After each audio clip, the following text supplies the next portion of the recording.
Hi, I'm going to show you how to download and install Writefull for Word. I'm on writefull.com and click Products, Writefull for Word. Here we have Download for Mac. I'm using Windows, so click this. And then here we have the installer.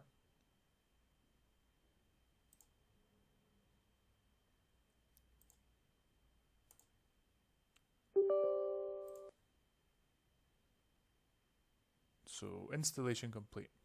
Pretty quick, pretty simple. And now all we need to do is open Microsoft Word and we will see blank document.